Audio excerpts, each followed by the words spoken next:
발에 언제부터인지 가시 박힌 것 같은 통증이 있고 뭐가 생겼다며 환자분들이 많이 찾아오시는데요.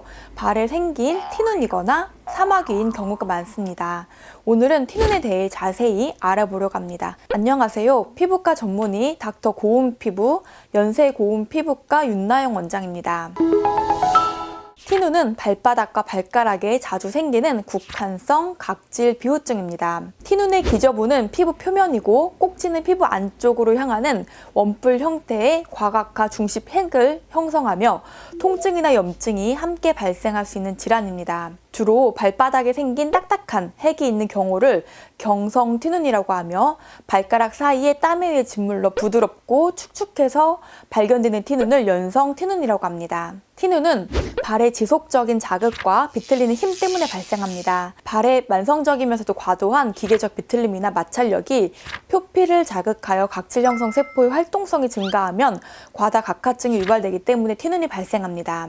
이와 같은 힘이 넓은 부위에 작용하면 굳은 살이 생기고 좁은 부위에 국소적으로 작용하면 티눈이 생기게 됩니다. 티눈의 중심핵은 피부의 압력을 증가시키기 때문에 빨리 치료받지 않을 때는 시간이 갈수록 티눈이 더 커지고 깊이 박히는 악순환이 반복됩니다. 티눈은 작은 신발을 신거나 뾰족하고 높은 구두를 신거나 발가락끼리 계속 부딪히거나 하는 경우 등 특정 부분에 비정상적인 마찰과 압력이 집중될 때 발생하기도 합니다. 10대 청소년들에게서도 티눈이 많이 발생하는데요. 이는 성장이 빨라 신발이 금방 작아지면서 활동량도 많은 시기이기 때문이라고 생각됩니다. 꽉 끼고 불편한 하이힐을 오래 신는 여성들이나 불편한 구두를 오래 신는 남성분들에게서도 티눈이 많이 발생합니다. 때로는 거동이 불편하신 어르신들에게서 걸을 때 한쪽으로 쏠리는 압력 때문에 티눈이 발생하기도 하고 안쪽에 뼈 돌출증이 있어 뼈가 피부를 누를 때에도 티눈이 발생합니다. 이때는 발가락 뼈를 검사하기 위한 엑스레이 검사가 필요할 수도 있습니다. 사마귀는 티눈과 달리 바이러스가 원인인데요. 일반 환자들이 보기에는 둘이 비슷해서 구별하기가 어렵습니다. 티눈은 전염성이 없지만 사마귀는 전염성이 있어 사마귀 또한 적극적인 치료가 필요합니다. 살짝 병변을 깎아놓고 봤을 때 못에 혈관 응고로 생긴 검은 점들이 보이면 사마귀일 가능성이 큽니다.